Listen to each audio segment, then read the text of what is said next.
मैं शपथ लेती हूँ कि विद्यार्थी मेरा धर्म है, मानवता की सेवा करना मेरा परम लक्ष्य है। राष्ट्र की उन्नति में मैं सदैव तत्पर रहूँगी। अपने कर्तव्य मार्ग पर आगे बढ़ते हुए एक स्वच्छ, सुंदर तथा भ्रष्टाचार मुक्त मैं एक भारत का निर्माण करूँगी। जय हिंद। तो आज हम लोग क्या पढ़ेंगे? कैबिनेट मिशन पढ़ेंगे। कैबिनेट मिशन एकदम बिल्कुल आखिरी पड़ाव पर चल रहे हैं। Cabinet mission 1946। कैबिनेट मिशन जो है शाही नौसेना विद्रोह के बाद ही जो है भारत में एक विद्रोह मैंने बताया था जो कि शाही नौसेना विद्रोह होता है। उस विद्रोह के तुरंत बाद ही जो है कैबिनेट मिशन भारत भेजा जाता है। तो ये क्या है कैबिनेट मिशन? ये बहुत ही महत्वपूर्ण मिशन है। अब तक के बहुत सारे आपने देखा प्लान आए अंग्रेज़ों के द्वारा भारत में, लेकिन सारे प्लान क्या रहे? फेल रहे, रिजेक्ट किए गए, चाहे जिन्ना द्वारा चाहे कांग्रेस द्वारा है। लेकिन कैबिनेट मिशन एक ऐसा प्लान था, ये एक्चुअली भारत में अब सत्ता हस्तांतरण करने का समय आ गया था। तो भारत में संविधान होना चाहिए, उसका क्या व्यवस्था बननी चाहिए, उन सब पर खाका बनाने वाला एक जो है मिशन था जो इंग्लैंड सरकार द्वारा भेजा गया। अब इंग्लैंड में हम लोग चलते हैं, इंग्लैंड की परिस्थितियों को देखते हैं, वहाँ पर क्या परिस्थितियाँ थी। चुनाव हो चुके थे, जैसा कि आपको पता है कि इंग्लैंड में चुनाव हो चुके थे। तो इंग्लैंड में चुनाव के बाद में वहाँ पर चुनाव कब हुआ था? 1945 में, जुलाई 1945 में वहाँ सत्ता परिवर्तन हो गया था। तो विंस्टन चर्चिल की जगह पे वहाँ पर प्रधानमंत्री कौन बने थे? विंस्टन चर्चिल की जगह कौन बना था? क्लीमेंट एटली बने थे। कौन बने थे? क्लीमेंट एटली बने थे। ठीक है, तो क्लीमेंट एटली जो है नए पीएम बने थे इंग्लैंड के। और जैसा कि मैंने बताया, लेबर पार्टी जो थी वो भारत के प्रति अपना दृष्टिकोण जो है उदारवादी रखती थी। ठीक है, तो ये उदारवादी दृष्टिकोण वाले व्यक्ति थे क्लीमेंट एटली। तो भारत को जल्दी से जल्दी जो है आज़ाद करने के फेवर में थे। हालांकि इतना आसान नहीं था, लेकिन फिर भी इन्होंने कोशिश किया था कि जो है भारत को जल्दी से आज़ादी दे दी जाए। तो इसमें इस समय जो इनके कैबिनेट के मंत्री लोग थे, तो उन मंत्रियों का एक समूह भेजा, तीन लोगों के मंत्रियों का समूह एक गठित किया, जिसमें 3 लोग थे। और 3 लोग कौन से मंत्री थे? कैबिनेट स्तर के। कौन से मंत्री?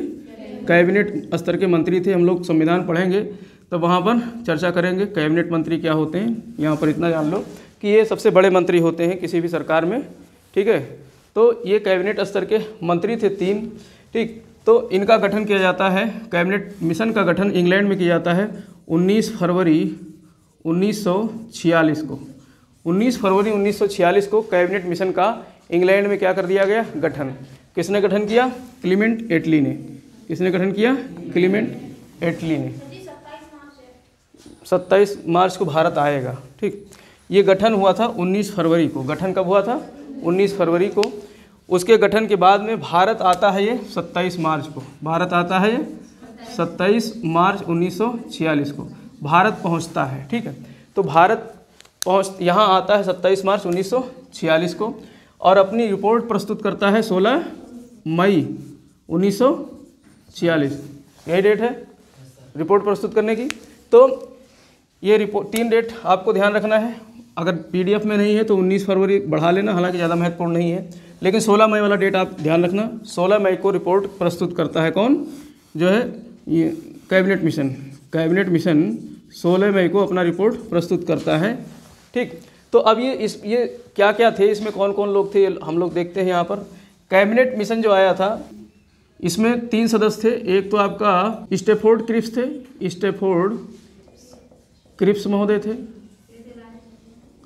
और एक थे एबी अलेक्जेंडर, और एक थे आपके पैथिक लॉरेंस। जो पैथिक लॉरेंस थे यही थे इसके क्या? अध्यक्ष। इसके अध्यक्ष कौन थे? Pethick Lawrence. तो पैथिक लॉरेंस की अध्यक्षता में ये जो है आपका कैबिनेट मिशन भारत आता है। तो अध्यक्ष पूछ सकता है कि अध्यक्ष कौन था इस मिशन का? तो पैथिक लॉरेंस थे। और 2 अन्य सदस्य थे स्टैफोर्ड क्रिप्स, जो क्रिप्स प्रस्ताव लेकर आने वाले थे वो भी इसमें शामिल थे। तो स्टैफोर्ड क्रिप्स थे और एवी अलेक्जेंडर शामिल थे। एवी अलेक्जेंडर जो है ये नौसेना जो है मंत्री थे। उस समय के जो नौसेना थी अंग्रेज़ों की, उसके ये क्या थे, मंत्री थे, नौसेना मंत्री थे, ठीक, कैबिनेट स्तर के मंत्री थे, ठीक। और ये व्यापार मंडल के अध्यक्ष थे। स्टैफोर्ड क्रिप्स जो थे ये व्यापार मंडल के अध्यक्ष हुआ करते थे, ठीक है। तो इस तरीके से ये 3 सदस्यों का एक दल भारत आता है। कब आता है? 27 मार्च 1946 को। तुम 27 मार्च बता रही हो, वही तो मुझे कन्फ्यूज कर दिया। तो 24 मार्च को, 24 मार्च 1946 को भारत पहुंचता है। कहाँ पहुंचता है? ये जो है दिल्ली आता है। कहाँ आता है? दिल्ली पहुंचता है, ठीक है। तो ये स्थान याद रखना, 24 मार्च 1946 को दिल्ली पहुंचता है और 16 मई को इसने अपनी रिपोर्ट प्रस्तुत की। तो अब ये क्या रिपोर्ट प्रस्तुत करता है? चूँकि जो है भारत में सत्ता को परिवर्तन करना था और इस समय वायसराय पूछ लेगा तो कौन था वायसराय? वेवेल थे। वायसराय कौन था? वेवेल। तो यहाँ से भी प्रश्न कोई बन जाता है कि कैबिनेट मिशन जब भारत आया था तो उस समय वायसराय कौन था? वेवेल था। तो वायसराय वेवेल थे, ठीक है। और इन्होंने जो है अपनी जो बातें रिपोर्ट रखी उस पर हम लोग चर्चा करेंगे। रिपोर्ट क्या रखी? तो सबसे पहले ये कहा कि जो है भारत में जो है एक संघ बनाया जाएगा। क्या बनाया जाएगा? संघ क्षेत्र बनाया जाएगा। भारत को संघ क्षेत्र में जो है इसका संघीय क्षेत्र बनाया जाएगा भारत को। और दूसरी बात जो है भारत में जो है एक अपना एक शासन व्यवस्था जो क्या कहते हैं अस्थाई शासन व्यवस्था स्थापित की जाएगी। अस्थाई सरकार स्थापित की जाएगी। अस्थाई का मतलब होता है अंतरिम सरकार गठित की जाएगी। किसकी? अंतरिम सरकार। 2 मुख्य मुद्दे जो है इसी पे सारा चीज़ होगा। और तीसरी बात एक और होगी कि अब जो है संविधान बनाया जाएगा, संविधान सभा का गठन किया जाएगा। तो इन 3 बातों पर हम लोग चर्चा करेंगे। संविधान सभा का क्या किया जाएगा? गठन किया जाएगा। ये 3 प्रमुख बातें थी जो कैबिनेट मिशन में जो है फोकस की थी। भारत को संघ क्षेत्र बनाया जाएगा। भारत को क्या बनाया जाएगा? संघ क्षेत्र बनाया जाएगा। और भारत में अंतरिम सरकार का गठन किया जाएगा। यानी अब सत्ता को हस्तांतरित करना है तो लोगों को सिखाया जाएगा, भैया जो है तुम प्रधानमंत्री बनोगे, तुम ये बनोगे, तुम फलाने मंत्री बनोगे, तो सीखो अब धीरे धीरे। तो इसीलिए अंतरिम सरकार का गठन किया जाएगा। अभी पूरी तरीके से सरकार नहीं बननी है। कैसी सरकार बननी है? अंतरिम सरकार। यानी अंतिम नहीं है, ये अंतरिम सरकार है, अस्थायी सरकार। और एक संविधान सभा का गठन किया जाएगा, ठीक है, जो संविधान का निर्माण करेगी। तो इसी तीनों बातों पर जो है मुद्दे यहाँ पर जो है आपको दिखाई देंगे। अब संघ का निर्माण जो किया जाएगा वो कैसे किया जाएगा, तो इस पर चर्चा करते हैं हम लोग। संघ का जो निर्माण होगा, क्योंकि भारत में हम लोग देख रहे थे भारत में 2 चीज़ें थी। एक तो आपका जो संघ बनेगा उसमें एक तो देसी रियासतों को शामिल किया जाएगा। किसको? देसी रियासतों को शामिल किया जाएगा। तो देसी रियासतें, भारत में 500 से अधिक देसी रियासतें थी लगभग, ठीक है, 500 एंड ओवर देसी रियासतें थी, ठीक। तो इनको शामिल किया जाएगा इसमें। और दूसरी बात जो ब्रिटिश क्षेत्र है उसको शामिल किया जाएगा। ब्रिटिश क्षेत्र है उसे शामिल किया, अर्थात शासन ब्रिटिशों का जिस क्षेत्र में है उनको शामिल किया जाएगा।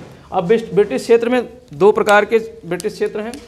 एक तो आपका है कमिश्नरी तरीके का जो कमिश्नरी क्षेत्र है। कमिश्नरी क्षेत्र जैसे आज का हम कह सकते हैं केंद्र शासित क्षेत्र। जैसे आज के केंद्र शासित राज्य होते हैं, भारत में इसमें कितने केंद्र शासित राज्य हैं? 8। तो ऐसे ही अंग्रेजों के समय में 4 कमिश्नरी क्षेत्र थे। उनको केंद्र शासित ना कहकर क्या कहा जाता था? कमिश्नरी क्षेत्र, ठीक है। तो 4 कमिश्नरी क्षेत्र थे, तो उनको शामिल किया जाएगा। और प्रांत थे। प्रांत मैंने बताया कितने प्रांत थे? 11। तो इन 11 प्रांतों को, 4 कमिश्नरी क्षेत्र को और 500 से अधिक देसी रियासतों को मिला करके भारत का क्या बनाया जाएगा? एक संघ बनाया जाएगा। भारत का एक संघ बनाया जाएगा, ठीक। अब इनको देखते हैं प्रांतों में कौन कौन प्रांत हैं और कौन कौन कमिश्नरी क्षेत्र हैं।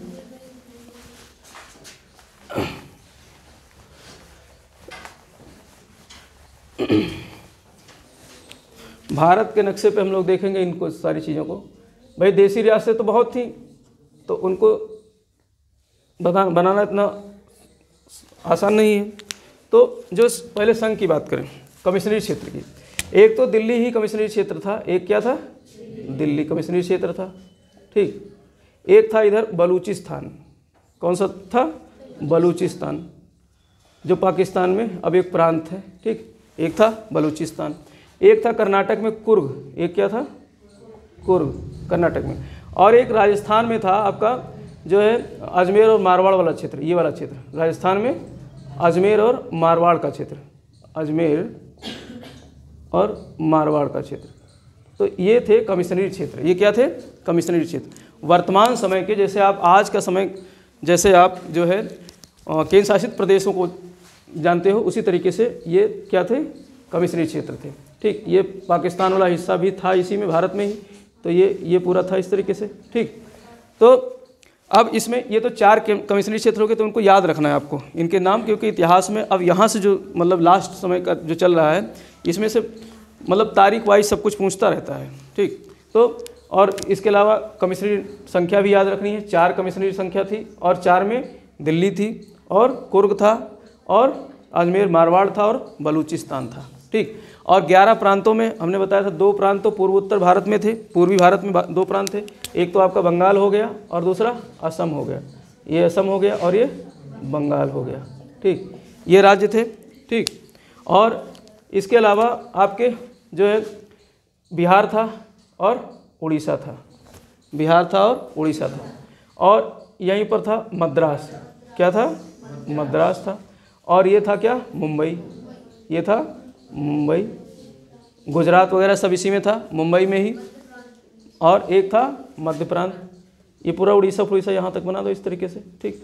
और ये था मध्य प्रांत, और ये था आपका संयुक्त प्रांत, ठीक, ये था संयुक्त प्रांत, और यहाँ पर था पंजाब, यहाँ पर था पंजाब, और ये वाला था आपका सिंध प्रांत, और ये था पश्चिमोत्तर प्रांत। गिनो, हो गए 11 पश्चिमोत्तर प्रांत, 1 2 3 कौन सा रह गया, उड़ीसा लिखा, तो ये बनाया तो है, यहाँ नाम नहीं लिखा है, उड़ीसा लिख दो, ठीक, बताया था मैंने, और बिहार भी हो गया ये, ठीक। तो 1 2 3 4 5 6 7 8 9 10 और असम 11, तो 11 हो गए हैं। तो 11 ये प्रांत और 4 कमिश्नरी क्षेत्र, 4 कमिश्नरी क्षेत्र में दिल्ली, बलूचिस्तान और आपका अजमेर मारवाड़ और कुर्ग, ठीक है।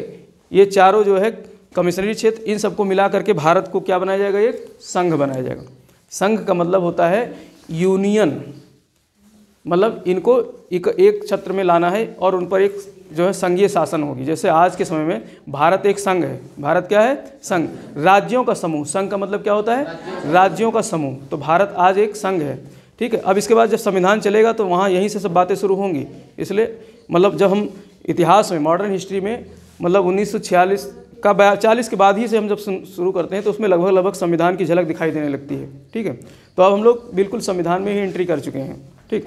तो यहाँ पर जो है तो ये संघ बनाया जाएगा जो कि राज्यों का समूह होगा, और उनको संचालित करने के लिए जो है एक सरकार होगी, क्या होगी, एक सरकार होगी, और वो सरकार अभी कैसी होगी, अंतरिम सरकार होगी। वो सरकार कैसी होगी, अंतरिम सरकार होगी। और इसके अलावा इन्होंने एक बात और कही थी उस कैबिनेट मिशन में कि जो है भारत को संचालित करने के लिए कुछ न कुछ कानून नियम होने चाहिए। अभी तक तो अंग्रेज़ों के कानून से चल रहा था भारत, अब जो है भारत को संचालित करने के लिए एक कानून होना चाहिए। तो कानून को बनाने के लिए कुछ लोगों की व्यवस्था होनी चाहिए, कुछ मेंबर्स चुन के आने चाहिए। तो इसलिए क्या जो है गठित किया जाना चाहिए, संविधान सभा। तो एक संविधान सभा का निर्माण किया जाना चाहिए, एक संविधान सभा का निर्माण किया जाना चाहिए। तो संविधान सभा का गठन कैसे होगा भैया, अब संविधान सभा का गठन कैसे होगा, जो ये इनके जो सदस्य हैं, राज्यों के सदस्य हैं, और राज्य मतलब कमिश्नरी क्षेत्र और प्रांत, इनके सदस्य और देशी रियासतों के सदस्य, यहाँ से सदस्य आएंगे, फिर वो जो है एक संविधान सभा का गठन करेंगे, यानी उनसे मिल करके क्या बनेगी, एक संविधान सभा। तो संविधान सभा में इन्होंने जो बताया कि व्यवस्था क्या होगी संविधान सभा में, तो देशी रियासत जो होंगे, देशी रियासत से 93 सदस्य आएंगे। कितने सदस्य आएंगे, 93 सदस्य आएंगे कहाँ से, देसी रियासत। लेकिन चूंकि राजा है वहाँ पर, क्या है राजा, तो वहाँ चुनाव तो होता नहीं है राजा के यहाँ, तो राजा कहेगा, जिसको कहेगा राजा वो सदस्य बन करके आएगा। तो ऐसे के लिए शब्द कहा जाता है मनोनीत। ऐसे के लिए क्या शब्द कहा जाता है, मनोनीत। राजा जिसको मनोनीत कर देगा वो सदस्य बन करके कहाँ पहुँचेगा,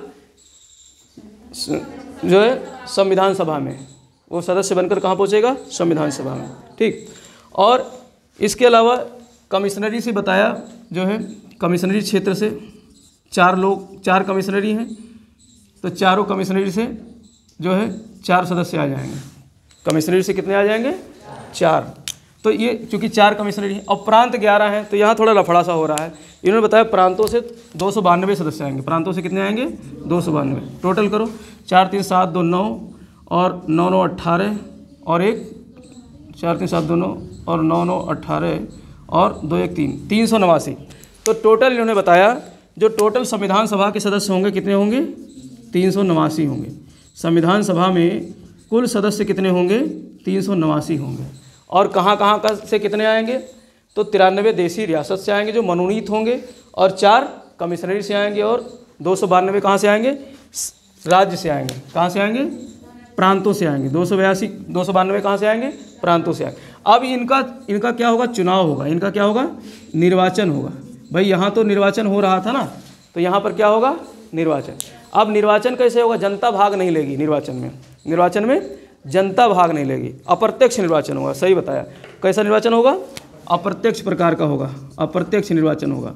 अर्थात जनता द्वारा जो चुने गए सदस्य वहाँ पहुँचे हैं। अभी चुनाव हुआ था ना कुछ समय पहले, कब हुआ था, 1945 में। 1945 में चुनाव हुआ था, तो वहाँ पर जो है मेंबर्स बैठे ही थे राज्यों में और केंद्र में। ठीक। तो अब जो चुनाव होगा उन सदस्यों द्वारा चुनाव किया जाएगा। किसके द्वारा, उन सदस्यों के द्वारा चुनाव किया जाएगा। तो वो सदस्य जब चुन करके भेजेंगे, कितने सदस्य, 292 और प्लस 4 296। कमिश्नरी क्षेत्र से भी भेजा जाएगा। तो ये सब भेजेंगे 296 सदस्य लगभग। तो वो कैसे भेजे जाएंगे, अप्रत्यक्ष निर्वाचन पद्धति से। अब ये लफड़ा ये बन रहा था कि इसमें तो सबको एक एक सीट दे दिया गया।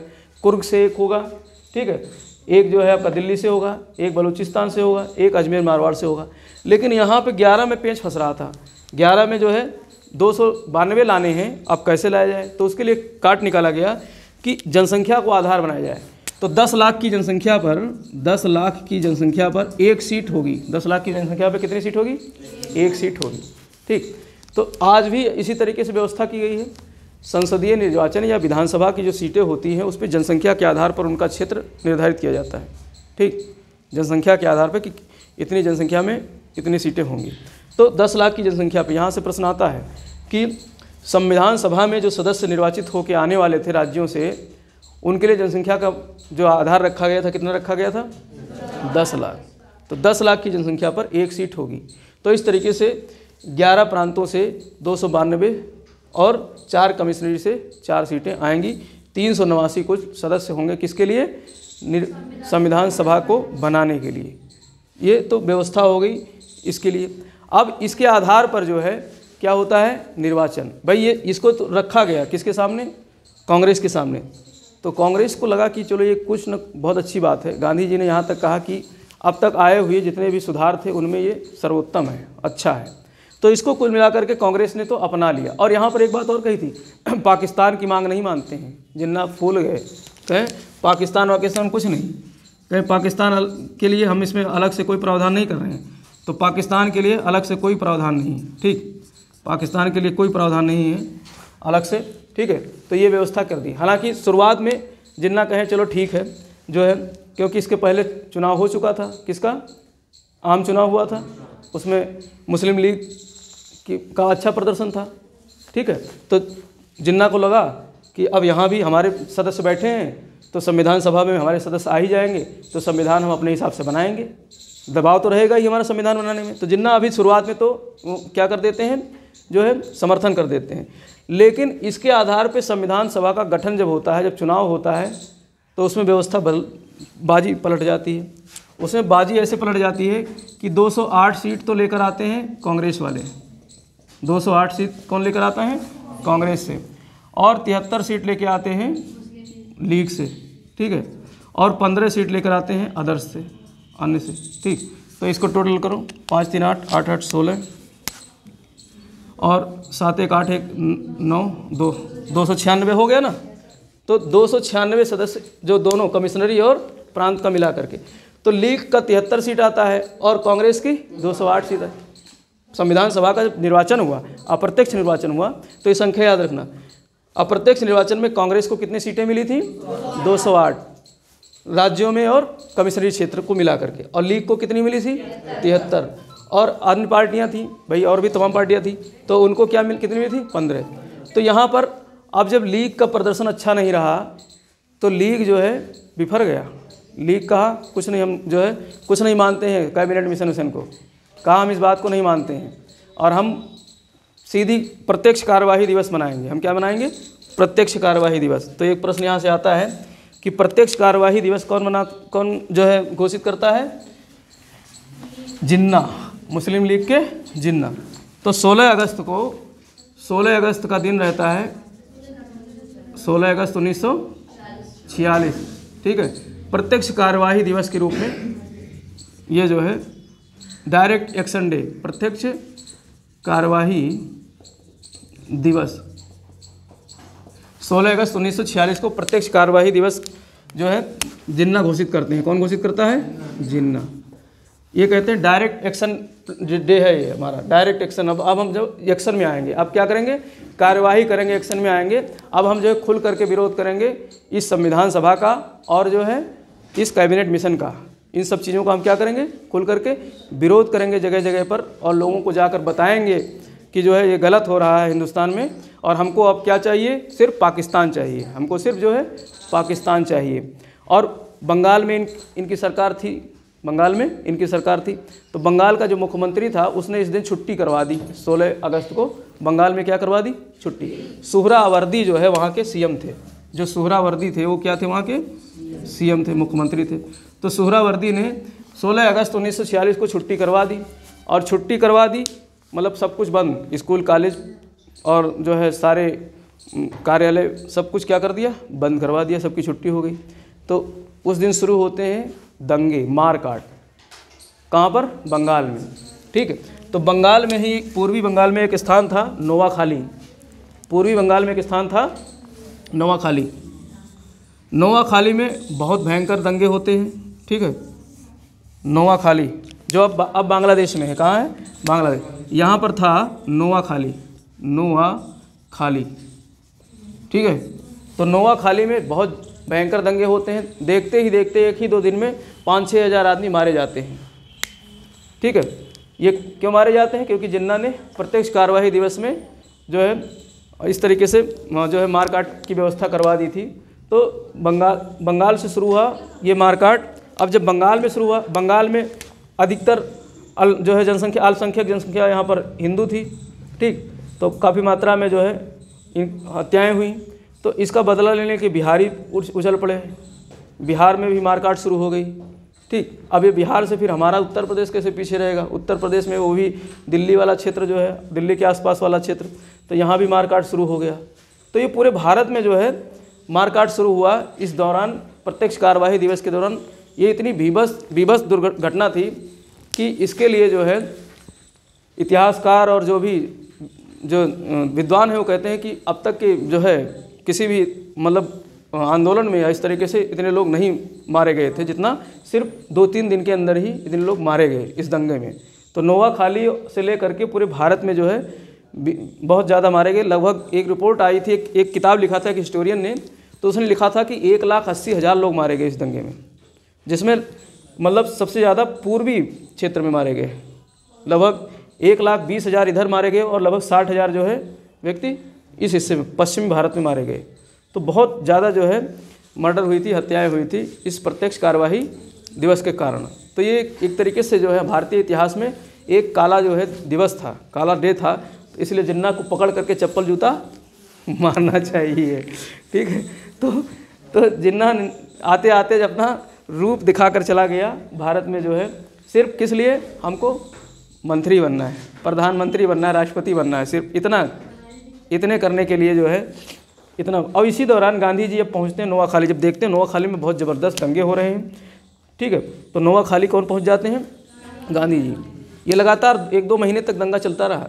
तो गांधी जी नोआखाली जाते हैं, वहाँ पर उम्र थी उनकी लगभग 70-72 वर्ष की आयु थी। और इस बुजुर्गावस्था में गांधी जी नोआखाली पहुँचते हैं, वहाँ पर जनता को संबोधित करते हैं कि ये क्या हो रहा है। उनके कहते कहते भी तमाम लाठी डंडे बरछे सब निकल आते हैं, जो है मारपीट हो रहे होते। तो वहाँ पर जा करके उन्होंने संबोधित किया जनता को, तो थोड़ा बहुत कंट्रोल हुआ था मारकाट में। तो जब कंट्रोल हुआ तो इसी दौरान माउंटबेटन जो थे, जो बाद में भारत के जो है वायसराय बनकर आते हैं, उन्होंने एक संज्ञा दी थी इनको, 1 मैन बाउंड्री फोर्स। अर्थात जो है जो भीषण दंगे, मतलब मशीनरी, जो सरकारी मशीनरी नहीं रोक पाई थी, उसको सिर्फ एक व्यक्ति ने रोक दिया था। तो इसीलिए इनको कहा गया 1 man boundary force. Gandhi ji को किसने कहा? माउंटबेटन ने कहा। ठीक, इसी नोआखाली के दंगे के दौरान ही कहा था। तो ये भी याद रखना है। तो अगर देखो यहाँ पर अगर इंग्लैंड मतलब अंग्रेज सरकार चाहती, उनके पास सैनिक थे, सिपाही थे, तो इन दंगों को रोक सकते थे। लेकिन उन्होंने कहा कि अच्छा, हिंदू मुस्लिम भिड़ रहे हैं, भिड़ने दो, मरने दो, ठीक है, अब ये जो है भारत को बर्बाद करके ही जाएंगे यहाँ से। तो अंग्रेज़ों ने नहीं जो है ज़्यादा वो किया, नहीं तो इन दंगों को तो दबाया जा सकता था ना। उनके पास सैनिक थे, सिपाही थे, द्वितीय विश्व युद्ध भी समाप्त हो चुका था, तो अपनी सेना को इंग्लैंड से भेज सकते थे अगर यहाँ कमी पड़ती तो इन दंगों को रोका जा सकता था, लेकिन नहीं रोका। तो इस तरीके से बहुत भयंकर मारकाट हुआ था। लगभग जो है 2 लाख के आसपास व्यक्ति मारे गए थे इस दंगों में। तो ये नोआखाली का दंगा हुआ था। तो यहाँ पर हम लोगों ने जो है 2-3 बातें देखी। एक तो कैबिनेट मिशन, प्रत्यक्ष कार्यवाही दिवस जो 16 अगस्त को, और तीसरी बात हम लोगों ने क्या देखी, जो है एक संविधान सभा का गठन। तो इस तरीके से जो है संविधान सभा का गठन हो जाता है और अब क्या बनेगा? संविधान बनेगा। अब जो है संविधान बनेगा और भारतीयों को आज़ाद करने की प्रक्रिया शुरू हो जाएगी। तो हम लोगों को अगले क्लास में आज़ादी मिलने वाली है, ठीक है। तो इसको एक बार फिर से हम लोग रिवाइज कर लेते हैं, फिर आज़ाद हो जाएंगे, ठीक। तो देखो इसमें से जो प्रश्न आते हैं कैबिनेट मिशन से क्या आते हैं प्रश्न, जो है कि कैबिनेट मिशन को किस मतलब कौन से प्रधानमंत्री ने, इंग्लैंड के किस प्रधानमंत्री ने इसको भेजा था? तो उसमें दे देगा चर्चिल, एटली। तो किसने? क्लेमेंट एटली ने, क्योंकि एटली अब रहने वाला है, आज़ादी तक कौन रहेगा? एटली ही रहेगा। तो एटली अभी 2 जुलाई 1945 में प्रधानमंत्री बना था, कहाँ का? इंग्लैंड का, जो आज़ादी के समय भी एटली ही रहेगा। तो याद रखना आपको, आज़ादी के समय, हम भारत की आज़ादी के समय इंग्लैंड का प्रधानमंत्री कौन था? क्लेमेंट एटली। और भारत में अभी इस समय कैबिनेट मिशन के समय वायसराय कौन है? वेवेल है। कौन है? वेवेल है। और आज़ादी के दौरान कौन रहेंगे? माउंटबेटन रहेंगे, जो हम लोग कल चर्चा करेंगे, ठीक। और इस समय ये जो कैबिनेट मिशन है वो 19 फरवरी 1946 को जो है गठित की जाती है। 3 सदस्य होती है, जिसमें पैथिक लॉरेंस अध्यक्ष होते हैं और 2 सदस्य होते हैं, स्टेफर्ड क्रिप्स और एवी अलेक्जेंडर। तो 2 सदस्य होते हैं और तीसरे क्या होते हैं? जो है अध्यक्ष। तो 3 सदस्य एक जो है कैबिनेट स्तर के मंत्री थे, इसीलिए इसको कहा गया कैबिनेट मिशन। इसमें मंत्री कैसे थे? कमीने स्तर के थे। कमीना नहीं, कबीना। हिंदी में कहते हैं कैबिनेट को कबीना। हाँ, कबीना नहीं, कमीना नहीं, कबीना, ठीक है। तो कबीना मंत्री कहते हैं इसको हिंदी में। कैबिनेट मंत्री को क्या कहते हैं? कबीना मंत्री, ठीक। तो ये जो है कबीना मिशन था, नॉट कमीना, कबीना मिशन था, ठीक है। तो इस कबीना मिशन जो है भारत कब आता है? 24 मार्च ही है ना, 27 तो नहीं है, 24 ही है। हाँ, तो उन्होंने 27 बता करके हमारा भी डाटा जो है रिबूट कर दिया था। तो 24 मार्च 1946 को भारत आता है और दिल्ली आता है। हाँ, तो दिल्ली स्थान भी याद रखना। और अपनी रिपोर्ट कब प्रस्तुत करता है? 16 मई 1946 को। तो 3 डेट इससे संबंधित याद रखना। और इसमें मुख्य रूप से 3 प्रावधान होते हैं, उसी में सारा कुछ लिपटा रहता है। एक तो होता है भारत में अंतरिम सरकार का गठन किया जाएगा। भारत में अंतरिम सरकार का गठन होगा, क्योंकि निर्वाचन हो चुका था, तो भारत में अंतरिम सरकार का गठन किया जाएगा।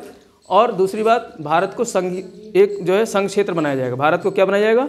संघ क्षेत्र बनाया जाएगा, जिसमें व्यवस्था क्या होगी? देशी रियासतें होंगी और जो है ब्रिटिश क्षेत्र होगा। ब्रिटिश क्षेत्र में कमिश्नरी 4 क्षेत्र और 11 प्रांत शामिल होंगे। कितने? और एक चीज़ और है, ये जो राज्य क्षेत्र होगा इसको 3 भागों में बांटा गया था। इसको कितने भागों में बांटा गया था? 3। तो आ, बा और सा, 3 भाग। थोड़ा गहराई से और पढ़ लो, आ, बा, सा, ठीक है। तो इन 3 कैटेगरीज में बांटा जाएगा राज्यों। आ राज्य जो होंगे वो आपके मानचित्र से ही समझो, 6 राज्य आ में आएंगे। 6 राज्य जो है किस में आएंगे? आ में आएंगे। बना तो है मानचित्र, ठीक। इसमें देखो 6 राज्य आएंगे, यहाँ से ले करके यहाँ से डंडा खींच देते हैं और यहाँ तक ये सब किस में आएंगे? आ में आएंगे। कौन कौन है देखो, एक तो आपका उत्तर प्रांत, संयुक्त प्रांत जिसको बोलते हैं, उत्तर प्रदेश वाला, तो संयुक्त प्रांत होगा। इसी के नीचे क्या है? मध्य प्रांत। इधर क्या है? बिहार है। इधर क्या है? उड़ीसा है। इधर क्या है? मद्रास। और ये क्या है? मुंबई। 6 हो गए, 1 2 3 4 5 6। तो 6 प्रांत आ में शामिल होंगे। किसमें? आ प्रकार की 3 श्रेणी बनाई गई कि 3 श्रेणी होंगी राज्यों की।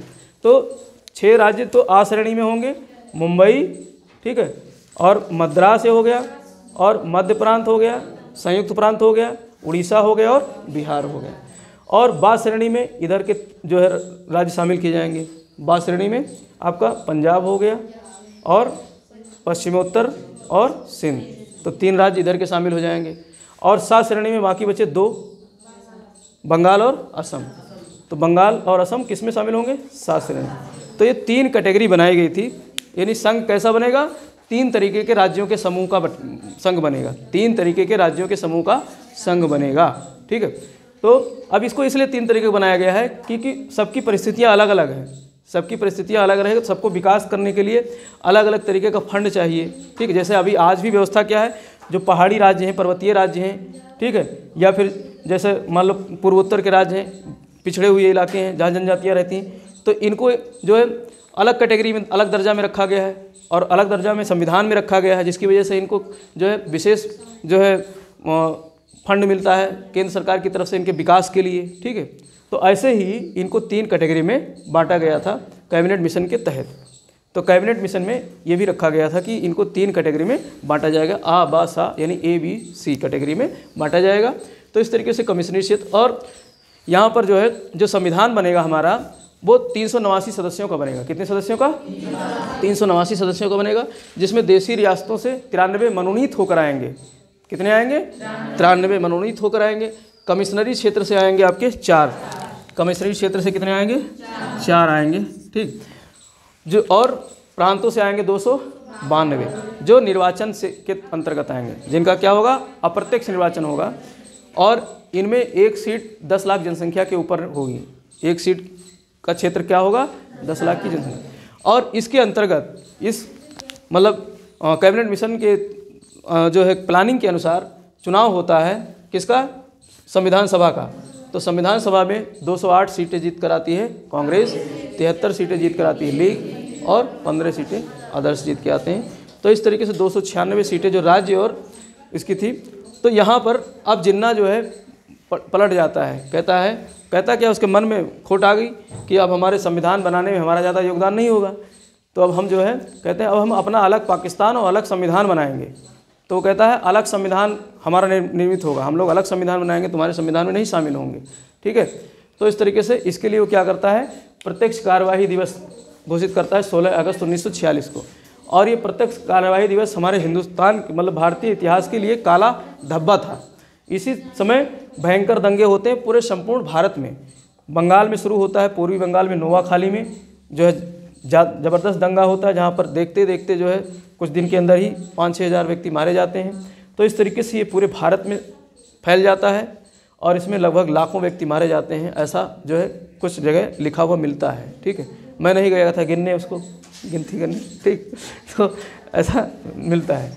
तो इस तरीके से जो है प्रत्यक्ष कार्यवाही दिवस यहाँ पर आपको डेट याद रखनी है 16 अगस्त 1946।